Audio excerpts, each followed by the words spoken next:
नमस्कार, मैं अभिषेक उपाध्याय। आप देख रहे हैं टॉप सीक्रेट। 2027 का कुर्मी प्लान है ये इंप्रेशन गया कि पंकज चौधरी जो आए हैं उनके पास कोई अनुभव नहीं है। और पंकज चौधरी तो अब कुछ ऐसी घटनाएं भी घटी जिससे लगा कि पंकज चौधरी तो अब लखनऊ के इशारों पर नाच रहे हैं या ट्रैप में फंस गए हैं। एक के बाद कई घटनाएं हुई। ब्राह्मण घटना घटी, ब्राह्मण विधायकों घटना घटी, मुरादाबाद में स्वागत, बरेली में एक विधायक की दुखद मौत, दलित समाज के विधायक की, ऐसी कई घटनाएं घट गईं और ये लगा पंकज चौधरी गिर गए। लेकिन पंकज चौधरी कुछ तो कर रहे होंगे ना। 7 बार के सांसद हैं, क्या उनके अंदर समझ एकदम नहीं है? ऐसा तो हो नहीं सकता है। कुर्मी समाज से आते हैं, कुर्मी समाज की बदौलत ही तो बीजेपी सत्ता में 2017 में आई, बहुत बड़ा योगदान था। और 22 में भी और 24 में जब 33 सीटों पर सिमट गई तो कुर्मी वोट बैंक बड़ी संख्या में खिसक गया, तो नीचे आ गई। और इसी डर से बीजेपी ने कुर्मी समाज से पंकज चौधरी को बना दिया। तो क्या पंकज चौधरी के पास कोई प्लान नहीं होगा क्या? 100%। चूंकि शुरू में जब वो एकदम से उनको ये मिली प्रदेश अध्यक्ष की कुर्सी, थोड़ा सा कठिनाई तो आती है, कई बार आप ट्रैक से उतर भी जाते हैं। लेकिन अल्टीमेटली इस सब के बीच में भी उन्होंने एक काम धीरे से ऐसा कर दिया जो लखनऊ में बैठी हुई सत्ता की आंखों में चुभ रहा होगा, ये किसी भी राजनीतिक विश्लेषक की तुरंत समझ में आ जाएगा। और वो काम था विनय कटियार से एक मुलाकात, बंद कमरे की मुलाकात। विनय कटियार समझ लीजिए, हिंदुत्व के फायर ब्रांड चेहरे, बीजेपी के प्रदेश अध्यक्ष रह चुके हैं, बजरंग दल के बहुत बड़े नेता रह चुके हैं, राम मंदिर आंदोलन के अगुवा रह चुके हैं और कुर्मी समाज से आते हैं। यानी कि जो आइडियल कॉम्बिनेशन कल्याण सिंह थे, हिंदुत्व प्लस पिछड़ा लोध, वही आइडियल कॉम्बिनेशन विनय कटियार, पिछड़ा उसमें भी कुर्मी और प्लस हिंदुत्व का फायर ब्रांड एम्बेसडर, ये दोनों ही चीजें हैं। और कर्मभूमि कहाँ है? अयोध्या। अब उसके बाद क्या हुआ है? उसके बाद ये हुआ है जिसको आप सुनेंगे, सुन तो लिया ही होगा आपने, लेकिन जब इसके पीछे की कहानी सुनेंगे तो आप चौंकेंगे बुरी तरह से। विनय कटियार ने 2027 में अयोध्या विधानसभा क्षेत्र से चुनाव लड़ने का दावा कर दिया। 2027 में अयोध्या से लड़ेंगे। अयोध्या क्या है? वही अयोध्या है जहां योगी आदित्यनाथ अक्सर ही पहुंचे रहते हैं, दीपोत्सव वहां कराते हैं, अयोध्या में हम तमाम श्रेय लेते हैं, अयोध्या में हम लोगों ने ये कर दिया है, अयोध्या को नई बना दिया है, जोड़ते हैं गोरक्षपीठ की परंपरा से कि देखिए अयोध्या आंदोलन में क्या क्या रहा है, तमाम सारी बातें रहती हैं। तो वो जो गढ़ बना रहे हैं योगी आदित्यनाथ, वहाँ तो कोई और बैठा हुआ है, वहाँ तो विनय कटियार बैठे हुए हैं। विनय कटियार अब तक खामोश थे, शांत थे, कभी कुछ भी नहीं कहा। अचानक ही प्रदेश अध्यक्ष बनने के बाद पंकज चौधरी उनके पास जाते हैं, बंद कमरे की बैठक होती है और उसके बाद एक रोज विस्फोट होता है। अब उसकी कहानी समझ लीजिए, ये विस्फोट होता कैसे है ये देखिए। ये सब चीज़ें छपी हुई हैं लेकिन पीछे की कहानी कहीं नहीं है, वो बता रहा हूं मैं आपको। विनय कटियार की बंद कमरे वाली मुलाकात और अयोध्या को लेकर उड़ी खबर, अंदर खाने का प्लान समझिए। अब ये अंदर वाली मुलाकात, बंद कमरे की मुलाकात क्या है? यही वो खेल है। विनय कटियार ने इसी मुलाकात के बाद कहा कि मैं अयोध्या से लड़ूंगा, तो ऐसे नहीं कहा है, प्लान बड़ा है। अयोध्या नहीं बल्कि ये प्लान लखनऊ तक जाता है। क्या ये हो सकता है कि लखनऊ की कुर्सी पर कोई कुर्मी बैठे? क्या ये हो सकता है कि यूपी का मुख्यमंत्री कुर्मी समाज से हो जाए? क्यों नहीं हो सकता है? सारे लॉजिक इसके फेवर में हैं। कुर्मी समाज की भागीदारी के बगैर बीजेपी 27 में साफ हो जाएगी, सबको पता है, इसीलिए पंकज चौधरी लाए गए हैं। अब उसमें एक चीज और जोड़नी है कि कुर्मी प्लस हिंदुत्व का कॉकटेल।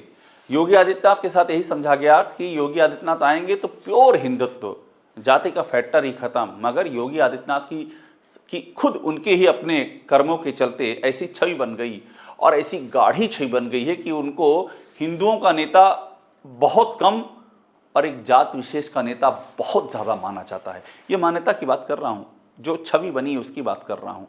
और ये छवि तो लोगों की जुबान पर भी, ऐसा भी नहीं कोई नई बात कर रहा हूं मैं। तो सवाल ये है कि बंद कमरे की मुलाकात में क्या हो रहा था विनय कटियार और पंकज चौधरी के बीच में? क्या ये लखनऊ प्लान था क्या? वो प्लान अभी सामने नहीं आया है, पर अगर कुछ दिनों बाद सामने आ जाए तो हैरान मत होइएगा, क्योंकि ऐसी ही बंद मुलाकातों के बाद कुछ संकेत आते हैं। संकेत आ गया, अयोध्या से विनय कटियार लड़ेंगे, उनकी ओर से कह दिया गया। और अयोध्या और लखनऊ की दूरी बहुत कम है। आगे की कहानी यूं भी समझ लीजिए।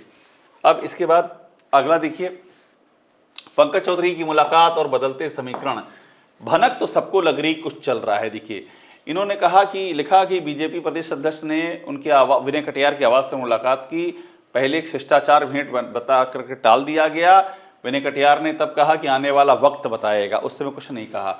लेकिन अब उनके ताज़ा बयान ने साफ कर दिया है कि बंद कमरे मुलाकात के मायने कुछ और ही थे।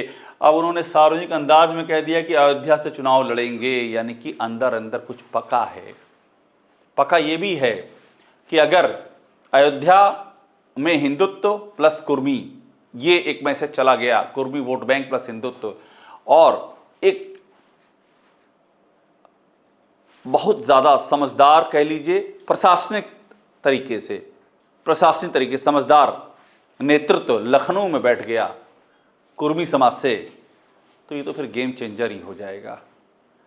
अब आप कहेंगे कि इसकी कोई भनक तो है नहीं। बीजेपी में अप्रत्याशित काम ही होते हैं, किसी को उम्मीद नहीं होती है वो हो जाता है। नितिन नवीन कायस्थ समाज से आते हैं, राष्ट्रीय अध्यक्ष बन जाएंगे, किसी ने ख्वाब में नहीं सोचा था। मध्य प्रदेश में बीजेपी शिवराज सिंह चौहान को अगर हटाएगी भी तो मोहन यादव को लाएगी, किसी ने ख्वाब में नहीं सोचा था। भजन लाल शर्मा राजस्थान में बन जाएंगे, दूर दूर तक जहन में नहीं था।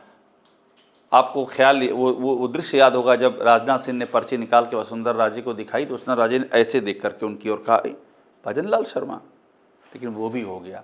तो यहाँ पर ऐसे ही चौंकाने वाले प्लान इम्प्लीमेंट किए जाते हैं। इसके बाद देखिए, ये सबसे इम्पॉर्टेंट है, यही इसी में है असली चाबी। जिस कुर्मी जात के पंकज चौधरी बने यूपी बीजेपी अध्यक्ष, उसका कितना दबदबा कानपुर प्रयागराज से मिर्ज़ापुर तक प्रभाव में, कह रहा था ये गेम चेंजर है। और ऐसा नहीं है कि हमेशा दूसरों के लिए। ये क्यों होगा कि कुर्मी समाज हमेशा किंग मेकर रहेगा, यानी कि दूसरे आएंगे सत्ता बैठेंगे और हम पीछे से धक्का लगाएंगे? क्यों?